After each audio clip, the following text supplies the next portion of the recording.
Hello lovers, welcome to our channel legal advice by R K Singal. आप सभी लोगों का legal advice by R K Singal channel और law competition classes app में बहुत ज्यादा स्वागत है। आपके साथ फिलहाल आज समीक्षा नेगी जी हैं, जिन्होंने कि Andhra Pradesh state eligibility test, जो कि आंध्र प्रदेश गवर्नमेंट के द्वारा विशाखापट्टनम में कंडक्ट किया गया, 2024 का जो है क्वालिफाई किया है। तो वेलकम समीक्षा जी, हमारे लर्नर्स को थोड़ा सा अपने बारे में बताएं, अपना इंट्रोडक्शन दें और ये बताएं कि किस तरह से आपने तैयारी की, किस तरह से इस एग्जाम को आपने क्वालिफाई किया और कितना समय आपको लगा इस तैयारी को करने। वेलकम समीक्षा। A very good afternoon. Thank you, sir. A very good afternoon, sir. First of all, sir, thank you so much for giving me this opportunity to share my experience.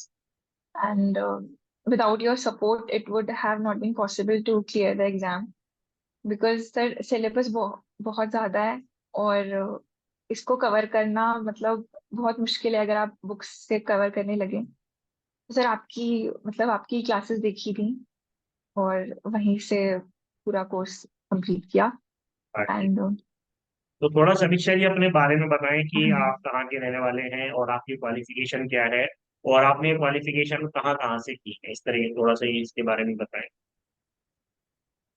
Sir मेरा नाम समीक्षा है, समीक्षा Negi. I am from Kotdwar, Uttarakhand. और मैंने अपना BA LLB 2018 में complete किया था लॉ कॉलेज देहरादून से। फिर मैंने 2021 में LLM अपना कंप्लीट किया IMS यूनिसन यूनिवर्सिटी से, देहरादून में ही है वो भी। वहीं से मैंने अपना दोनों मास्टर्स और बैचलर्स वहीं से कंप्लीट करा है। और उसके बाद फिर आपने कोई मतलब प्रिपरेशन स्टार्ट की, जुडिशरी वगैरह की, या डायरेक्ट नेट की स्टार्ट की, या कोई जॉब वगैरह भी की है इस बीच में, इसके बारे में बताएं थोड़ा सा भी। सर जुडिशरी की प्रिपरेशन थोड़ी चल रही थी। फिर जुडिशरी की प्रिपरेशन के ही टाइम मैंने एक फेलोशिप के लिए अप्लाई किया था। SBI की तरफ से एक फेलोशिप होती है, यूथ फॉर इंडिया। तो वहाँ के लिए अप्लाई किया एसबीआई था। Mean state bank of India. हाँ जी, उसकी तरफ से एक फेलोशिप होती है, तो उसमें आप रिमोट एरियाज में जाते हैं, वहाँ पे जाके आप लोगों के साथ काम करते हैं। उसमें ऐसा था। तो SBI की तरफ से मैनेज होती है वो, तो वहाँ पे मैं गई थी। फिर वो एक्चुअली वो 1 साल की होती है, तो वो मेरी पूरी नहीं हो पाई थी because of some family reasons. मेरे को आना पड़ा घर।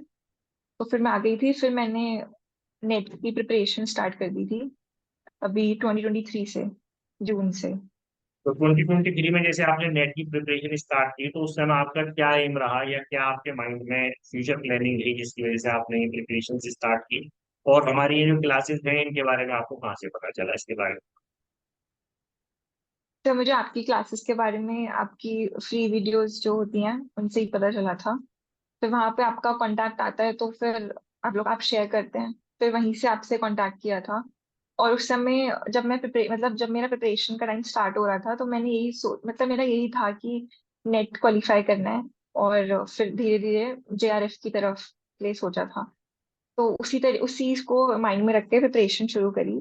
और फिर आपका सब्सक्रिप्शन लिया था जून में, 2023 में लिया था। फिर अभी आपका सब्सक्रिप्शन ही चल रहा है, वो ही अभी 1 साल का पूरा। तो तो कहने का ये है कि जून 2023 में आपने अपनी प्रिपरेशन स्टार्ट की, इसीलिए आपने लॉ कॉम्पिटिशन क्लासेस जो हमारा ऐप है उसको डाउनलोड किया गूगल प्ले स्टोर से, और उसके हाँ बाद में जी। आपने अपनी प्रिपरेशन स्टार्ट किया।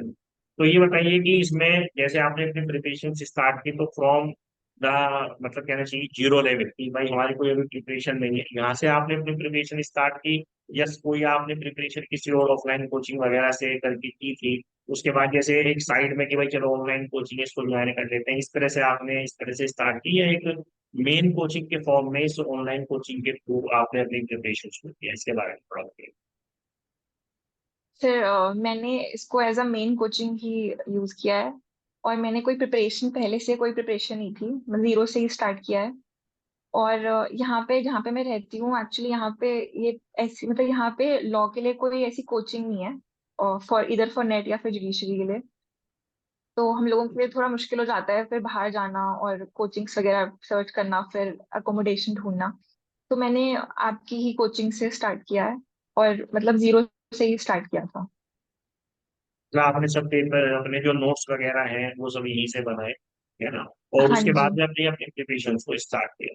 तो ये बताइए, जैसे आपने कहा कि जून 2023 में आपने अपनी प्रिपरेशन को स्टार्ट किया, तो उसके बाद में अब तक आपने कितने एग्जाम्स फेस किए हैं यूजीसी नेट के, मतलब नेट या सेट जो इसी सर कैटेगरी के एग्जाम्स हैं उनके बारे में थोड़ा। जी, सर मैंने दिसंबर का अटेम्प्ट दिया था 2023 का।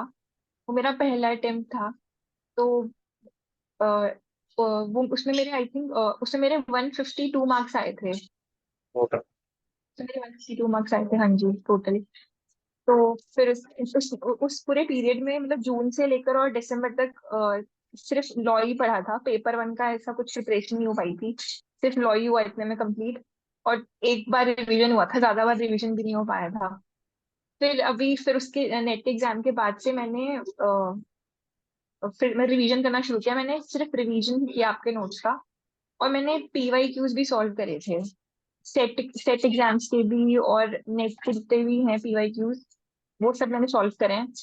वो सब सॉल्व करे और फिर मतलब रिवीजन करती रही उसके साथ साथ। फिर पेपर वन भी पढ़ने लगी। वो भी हुआ। फिर उसके बाद मैंने अभी एपी सेट का ही भरा था फॉर्म। ये मेरा मतलब पहला ही सेट का एग्जाम था, तो ये दिया था मैंने।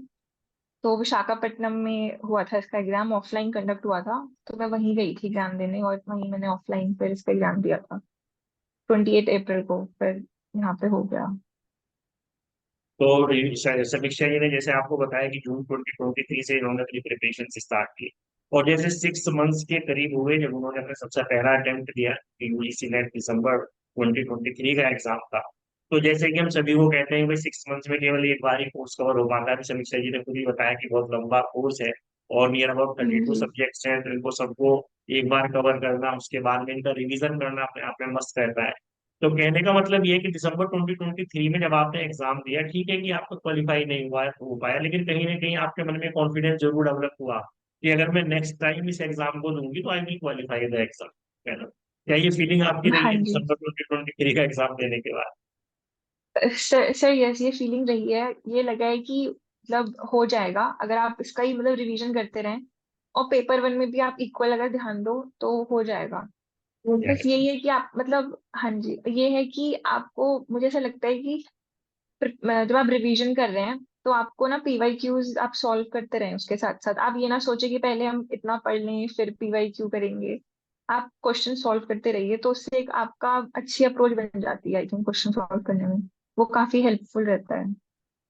तो समीक्षा जी का अपना एक्सपीरियंस ये रहा है कि थ्योरी तो आपको तैयार करनी ही है, लेकिन साथ में प्रीवियस ईयर क्वेश्चंस के थ्रू जो बैकअप मिलता है, जो एक जो वैल्यू एडेड कंटेंट आपको मिलता है, वो अपने आप में बड़ा मस्त रहता है ना?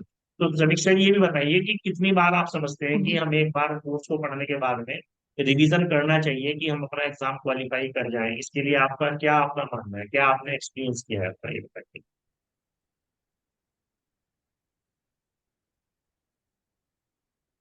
सर कोर्स कंप्लीट होने में, जैसे लॉ का ही है तो लॉ का पूरा पूरा कोर्स कंप्लीट होने में आपके 6 मंथ्स तो लगेंगे ही लगेंगे, एक बारी में। फिर उसके बाद आपको कम से कम 3-4 बार आप रिवीजन, आप मल्टीपल रिवीजन्स करते रहो। तो 3 बार आप रिवीजन्स करो, फिर साथ साथ क्वेश्चंस भी लगाओ, तभी हो पाएगा। और एक आपने जैसे स्टार्टिंग में ही पहले पहले ये चीज कही थी कि सबसे पहले आपने यही बोला था कि अगर आपको, आप अगर हर दिन 6 to 7 आवर्स दे सकते हैं तो 1 साल आप समझ के चलिए।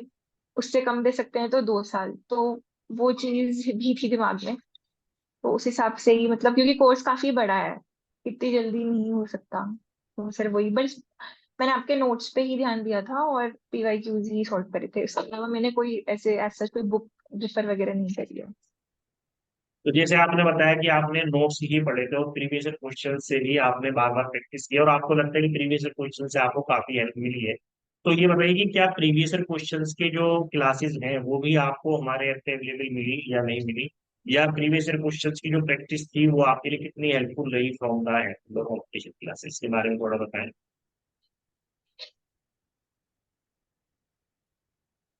हाँ जी सर। जो प्रीवियस क्वेश्चंस की आपने क्लासेस की हैं, तो क्या जी। उसमें जो हमारे ऐप से आपने, क्या हमारा ऐप उसके लिए हेल्पफुल रहा है? मतलब प्रीवियस क्वेश्चंस जो आपने सॉल्व किए हैं, क्या वो भी आपको ऐप से मिल पाए हैं या नहीं मिल पाए, इसके बारे में थोड़ा। हाँ जी सर, मिल मिल पाए हैं। आपके जैसे अलग अलग कोर्सेज हैं इसमें। एक तो सब्जेक्ट वाले कोर्सेज भी अलग हैं, और जो पूरा कॉम्प्रिहेंसिव बैच चलता है वो भी है, और पीवाईक्यूज वाला भी है। तो इसमें सारे अवेलेबल हैं, तो काफी ज्यादा हेल्पफुल रहा है। तो मतलब आप क्या सजेस्ट करना चाहेंगी फर्दर लर्नर्स को? अच्छा, दूसरी एक और बात बताएं, जैसे आपने कहा कि आंध्र प्रदेश सेट का एग्जाम आपने दिया, तो आप विशाखापट्टनम देने के लिए गए, तो इसका मतलब ये है कि कोटद्वार से विशाखापट्टनम काफी दूर है शायद, मैं जहाँ तक समझ रहा हूँ। तो कहीं ना कहीं आपके बहुत मन है। में ऑलरेडी ये कॉन्फिडेंस रहा होगा कि भाई अगर मैं इतनी दूर जाऊंगी, है ना, मतलब जैसे भाई एक लड़की के लिए जाना, मतलब मेल और फीमेल में थोड़ा सा डिफरेंस रहता है कि भाई इतनी दूर जाना तो मुझे भी जाते हैं जब उनके मन में कॉन्फिडेंस होता है कि आई क्वालिफाइड है ना। तो उस एग्जाम में आप गए तो उसके लिए भी थोड़ा सा क्या आपके मन में मतलब डाउट्स रहे, या क्या कॉन्फिडेंस आपके मन में रहा, उसके बारे में थोड़ा सा लर्नर्स को बताएं, क्योंकि सभी लर्नर्स के साथ ये समस्या आती है। मान लो वो शायद किसी और स्टेट का दिया है कि भाई इतनी दूर हम जाएं या ना जाएं, तो इसके बारे में थोड़ा सा बताएं, अपना एक्सपीरियंस करिए। सर मुझे लगता है कि आपको मतलब अगर आप इसके लिए प्रिपेयर कर रहे हैं नेट के, तो आपको सारे सेट आप जो आपको लगता है, क्योंकि काफी सारे स्टेट्स के आते हैं, तो मुझे लगता है कि देने चाहिए। क्योंकि पहले मैं भी यही सोच रही थी कि नहीं जाती हूँ। मेरे को ऐसा लग रहा था कि बहुत ज्यादा दूर है, क्योंकि बहुत ज्यादा दूर था, मेरे को पहले दिल्ली जाना पड़ा, फिर वहां से मेरी ट्रेन थी 32 आवर्स की, तो बहुत ज्यादा दूर था। पर फिर मेरे को लगा कि नहीं, जब पढ़ा है तो फिर जाते हैं, क्योंकि लॉ लॉ का तो मुझे था कि लॉ मेरा अच्छे से प्रिपेयर है ही। तो मैंने कहा कि नहीं जाना चाहिए, और मैंने पेपर भी सॉल्व करे थे इसके पहले के, तो मेरे को था कि मतलब मेरी प्रिपरेशन है कि हो सकता है एग्जाम। तो फिर मैं गई, और मुझे लगता है कि आई थिंक आपको जाना चाहिए। आप, क्योंकि ऐसा होता है कि आप कभी कभी ऐसा भी होता है कि कुछ एग्जाम्स आपको लगता है आप इन चीजों की वजह से आप नहीं जा पा रहे हो, बट यू नेवर नो कि कब आपका सिलेक्शन हो जाए। तो वो आपके लिए एक मतलब पर्सनली भी बहुत बड़ा अचीवमेंट होता है, आपका कॉन्फिडेंस बूस्टअप ही होता है उससे। तो आई थिंक आपको एग्जाम्स देनी चाहिए सारे, अच्छा, क्योंकि एक चीज और सिलेबस भी बताइए। सेम है तो। हाँ हाँ, ये चीज मैं अभी आपसे पूछना चाह रहा था, और लर्नर्स के साथ आप मतलब शेयर भी करना चाहिए कि भाई ये जो सेट का एग्जाम है, आंध्र प्रदेश मतलब बहुत दूर है स्टेट आपके, मतलब जैसे आप उत्तराखंड से हैं, तो आपके उत्तराखंड में भी सेट का एग्जाम होता है, मध्य प्रदेश में भी होता है, और दिल्ली में भी होता है। तो अलग अलग जगह जो सेट के एग्जाम से क्या इनके सिलेबस में कुछ डिफरेंस है या बिल्कुल सेम है? मतलब अगर आप नेट की तैयारी करते हैं, तो क्या आप सेट का एग्जाम उसी तैयारी से दे सकते हैं, या उसके लिए कोई अलग से प्रिपरेशन करने की जरूरत है? इसके बारे में बताएं। नहीं सर, सिलेबस सेम है, नेट का ही सिलेबस है। कोई डिफरेंस नहीं है सिलेबस में। पेपर 1 पेपर 2 दोनों सेम है, कोई डिफरेंस नहीं है सिलेबस में। मतलब सेम सिलेबस है, मतलब अगर आप इस नेट की तैयारी को कर रहे हैं तो आप सेट का एग्जाम भी इजीली दे सकते हैं, है ना। तो मतलब दो इजीली दे बेनिफिट सकते आपको हैं। मिल जाते हैं। तीसरी चीज एक और बताइए, जैसे आपने आंध्र प्रदेश सेट का एग्जाम दिया है, तो इसमें आपके मतलब कितने मार्क्स आए हैं और कितने पर कट ऑफ गई है, और दूसरा आपके स्पेशली लॉ में कितने मार्क्स आए हैं, क्योंकि हम तो लॉ की कोचिंग कराते हैं। हाँ जी। सर मेरा 60% आया है, 60.75% है। और इसका कट ऑफ गया है जर्नी में, 57% कट ऑफ गया है अराउंड। और मेरे टोटल 182 मार्क्स हैं 300 में से, और मेरे लॉ में 138 मार्क्स हैं। लॉ में 138 मार्क्स हैं आउट ऑफ 200, इसका मतलब ये 69% मार्क्स आपको लॉ में है। तो हाँ मतलब जी। कहने का कि लॉ के पेपर में बड़ा कंट्रीब्यूशन रहा है आपकी सक्सेस में, क्योंकि कट ऑफ 57% पर ही रही है जनरल की, है ना। तो उसमें हाँ जाके जी। क्वालिफाई करना 69%, इट मीन कि अगर आप नेट में, अगर आप मतलब नेट वाला पेपर दे रहे होते और आप 69% से आप जेआरएफ जो है इजिली आपको मिल जाता है आराम से, है ना। तो अब आपकी फ्यूचर प्लानिंग क्या है? आंध्र प्रदेश सेट का एग्जाम मैं मानता हूँ एक माइल स्टोन है आपकी सक्सेस में, जो आपका टारगेट है वो क्या है, उसके बारे में थोड़ा सा बताएं। और उसके लिए आप किस तरह से प्रिपरेशन करें, कितने अवर्स आपने अपनी स्टडी की, इसके बारे में थोड़ा सा बताएं लर्नर्स को, ताकि वो भी मोटिवेट हो सके और एक राइट ट्रैक पे अपनी प्रिपरेशन को कर सके, मेन चीज। सर अभी जून में एग्जाम है, 18 जून को एग्जाम है नेट का। तो उसी के लिए ही है अभी तो। मतलब टारगेट तो यही रहेगा कि काफी मतलब अच्छा जाए, ताकि जेआरएफ हो सके। और आवर्स की अगर आप बात करें तो मुझे ऐसा लगता है कि अगर आप 4-5 घंटे भी पढ़ रहे हैं, मतलब बहुत डेडिकेटेडली, सिर्फ आपको उस समय ये नहीं सोचना है कि आगे का रिजल्ट क्या होगा। आप सिर्फ अपने एक्शन पे अगर आप फोकस कर रहे हो, रिजल्ट पे ध्यान ना देके अपने एक्शन पे फोकस करके, तो 4-5 आवर्स भी बहुत है एग्जाम के लिए। अगर आप रोज पढ़ रहे हैं, आप ऐसे ऐसे नहीं पढ़ना चाहिए कि मतलब एक दिन बहुत ज्यादा पढ़ लिया, अगले दिन बहुत कम पढ़ रहे हैं। रोज आप उतना टाइम दें तो हो जाएगा आपका, तो कहने का इजीली मतलब ये है कि टारगेट हो समीक्षा सकता जी ये कहना चाह रही है कि एक तो अपनी रेगुलर स्टडी रखें, दोनों का कहना है कि ऐसा नहीं है कि आपने जो है पूरे हफ्ते में पता लगा कि 2 दिन आपने जो है 8 8 आवर्स पढ़ लिए और उसके बाद में 3 4 दिन आपने ऐसे ही पढ़ा। डेली अगर आप 5 आवर्स भी पढ़ते हैं कंटिन्यूसली तो you will qualify the exam.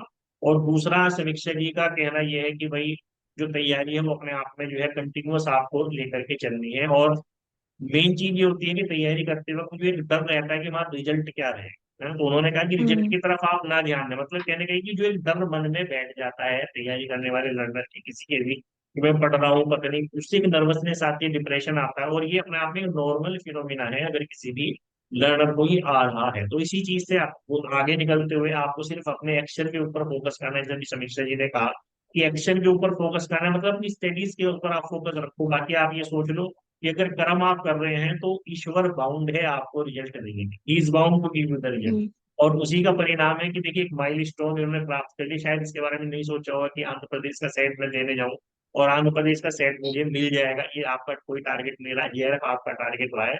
तो मेरी तरफ से बहुत बहुत कॉन्ग्रेचुलेशन समीक्षा जी को for achieving this target of Andhra Pradesh SET exam. और मेन चीज ये रही है कि C H 69% marks in law.